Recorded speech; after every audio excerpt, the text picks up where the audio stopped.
Do you want to breed more shrimp? Do you want to know the secrets to how you grow a large shrimp colony? Do you want to breed so many shrimp that you end up giving them away to friends or selling them to your local fish store? Well, in this video, I'm going to share with you everything I know about breeding Neocaridina shrimp. Hello friends, welcome back to the channel. If you're new here, my name is Richard and I'm a shrimp keeper and breeder based in the UK.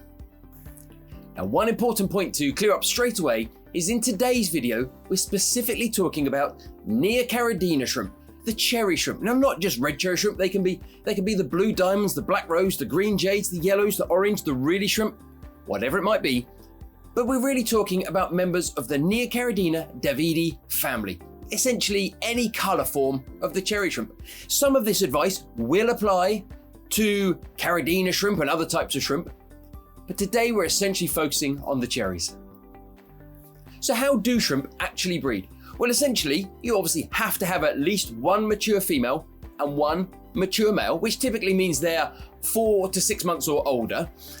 The first sign that your female is ready to breed will typically be the patch of eggs you can see developing inside her body. Now, we often refer to this as the golden saddle. It appears just behind the head on her back. And as the eggs mature, as they get closer to being ready to be fertilized, they move down her body. Once the female is ready to mate, she will molt. And molting, for those who don't know, just means she pulls herself out of her old skin where she's got a new, slightly larger exoskeleton underneath. She pulls herself out of her old skin, and at that point, her new exoskeleton is still soft. Then she is ready to breed. Now she has a small window where her exoskeleton is soft enough that she can pass the eggs and the male can fertilize them. Now at this point, she's vulnerable to attack because she's soft, so she typically hides away. So how's the male going to find her? She gives off the most wonderful pheromone. If you ever look into your tank and you see the males darting all over the place, apparently randomly, there is probably a female who has molted in the tank and is ready to mate. So the actual mating is very quick. It only takes a few seconds, and the male will fertilize the eggs as the female passes them out of her body and holds them under her swimmerettes. Now, she will hold on to those eggs for about 30 days whilst they develop into fully formed, free swimming babies, essentially. They're miniatures of the adults. After the 30 days or so, she'll give the eggs a sharp kick, the babies come out, and at that point, they're on their own, they're free swimming, the female takes no further parental care in the lives of those babies. Now, for those babies, their first instinct is typically to run and hide, or to swim and hide, I suppose, technically. They will use anything, a good pile of rocks, a clump of java moss, live plants, whatever it might be, but we'll come back to that shortly. So the first secret we want to look at today is the size of the colony you start with matters. Now, yes, to breed shrimp, you clearly only have to have one male and one female, and the chances are you will produce more. And that colony will still grow over time. If that female produces 20 babies, within 4 to 6 months, those babies will be ready to reproduce, and then the colony will grow slowly and surely.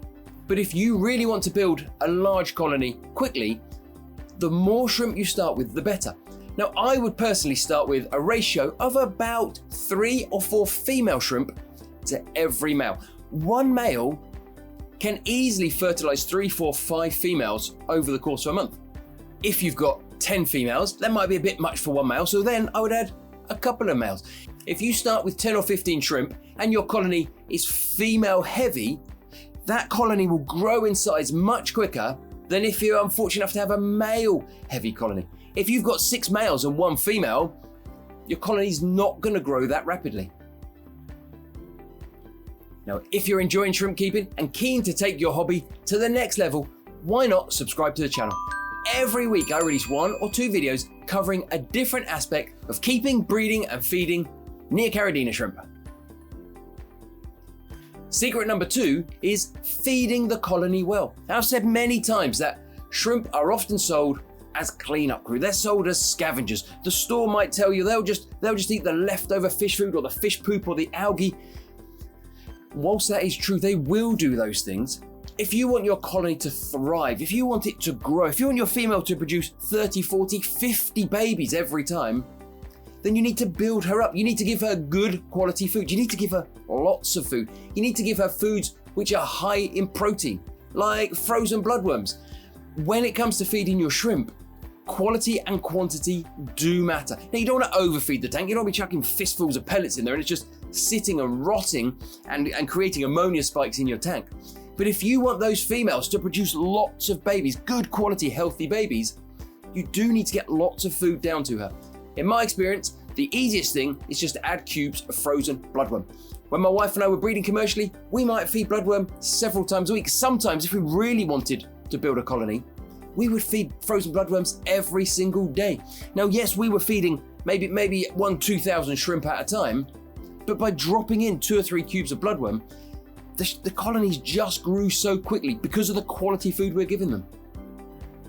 Now, secret number 3 to building a large shrimp colony is to try and keep the shrimp's water stable. Shrimp love stability. There is nothing a shrimp loves more than to live in a nice, stable environment where the temperature doesn't fluctuate, the pH doesn't fluctuate, the KH and GH remain more or less constant. So often I'll speak to hobbyists, I'll get a message on YouTube or an email and someone will say, oh, I don't know what's happened, all my shrimp have died, they were doing so well and now they've died, or I keep losing shrimp. And when I get into conversation with them, it turns out they've set up their shrimp tank, they've done everything right, they've put the shrimp in and all is going well. And then for reasons unknown, they decide to constantly try and tweak and muck about with the tank. They changed the filter, they added some rocks, they trimmed some plants, they did 3 water changes in 3 days, they gravel vac, they did all these things. Whilst we do have to maintain our shrimp tanks, we also have to get the balance right between carrying out maintenance, keeping our tank clean and fresh, but also keeping the water stable. I recently made some videos about how I've stopped doing water changes. If you set your shrimp tank up properly, if you provide good filtration, lots of live plants, and you feed the correct amount for the number of shrimp you have, you really shouldn't need to carry out water changes too regularly. I haven't water changed some of these tanks now for several months, and the shrimp are doing fine. They're breeding beautifully, they love it. They're stable, they're happy. I feed the right amount of food, I have lots of live plants in all of these tanks. I created a stable environment. In fact, if there's one takeaway from this video about shrimp care generally, it's aim for a stable environment. Don't strive to get the perfect pH or the perfect temperature.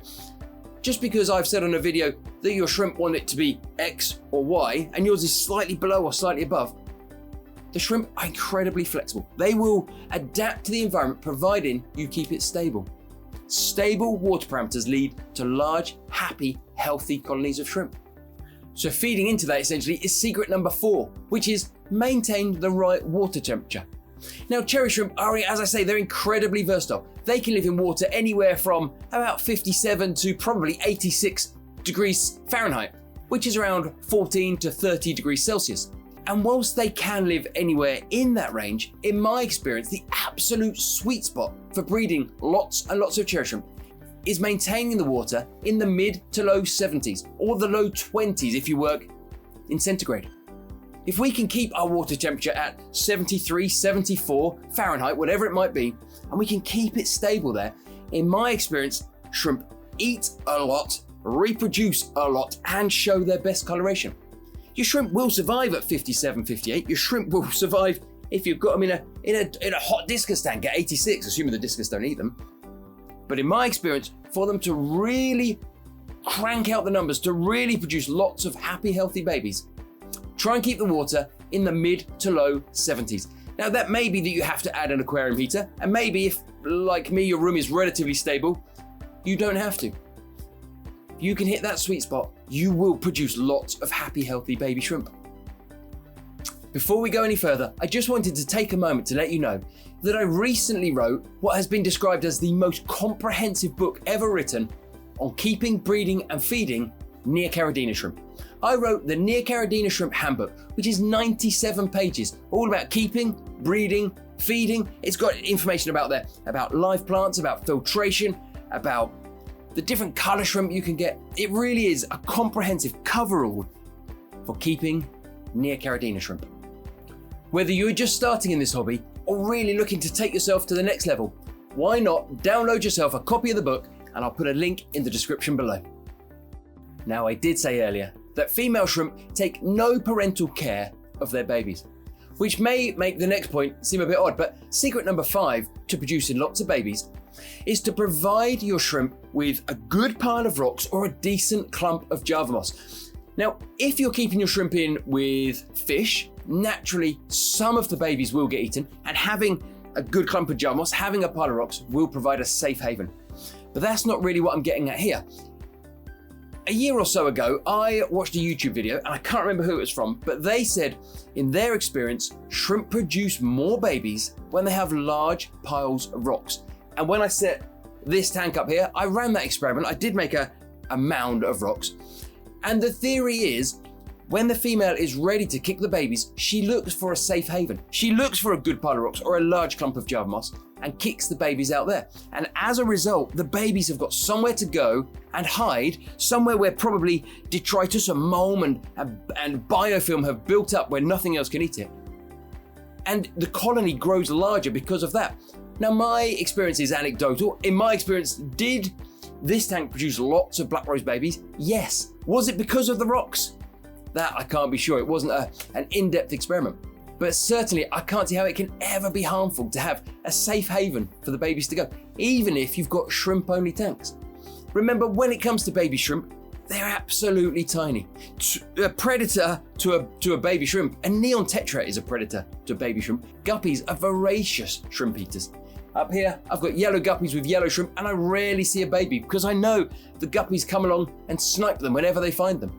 But if I did have a decent pile of rocks, if I did have a large clump of Java moss in there, absolutely no doubt, even that tank with the male guppies would produce baby shrimp. So on a similar note to predators, it may surprise you to learn that one of the biggest killers of baby shrimp is actually the filtration you're running. As mentioned, baby shrimp are incredibly small, and if you're running a hang-on back filter or a canister filter, there's a really good chance that baby shrimp are being sucked up. The intake tube obviously has a strainer over it that stops fish getting sucked in, but that strainer does nothing for baby shrimp. As the baby shrimp come through in the water column, they get sucked straight up that intake pipe into the mechanism of the filter, and typically they sadly perish. Again, I speak to a lot of people who say they're just not producing any babies and they can't understand why. And when I talk through with them, when they discuss their setup with me, it turns out they are running a hang-on back filter and they don't have an intake sponge over the intake for the filter. I urge them, get yourselves an intake sponge, put it over the intake, and typically a few weeks later they'll message me and say, problem solved, babies everywhere. The intake sponge prevents the babies from getting sucked up, and actually bits of food get stuck to it, bits of decaying plant, bits of algae get stuck to it, and it provides a place for the shrimp to eat. It's actually a 2-for-1. So if you're running a canister filter or a hang-on back filter, I cannot recommend enough getting an intake sponge to put over the intake of the filter so the baby shrimp can't get sucked up. The next secret on my list of how to breed lots of shrimp and build a large colony is essentially stop interfering with your tank. Now, one of the biggest killers of shrimp is actually stress, and shrimp get stressed incredibly easily. If they're in a small 7.5 gallon tank like mine here, and I'm constantly poking my sausage fingers in there, they become stressed, they get stressed out. I know I mentioned earlier about creating stability, but the same is true of constantly mucking about with the tank.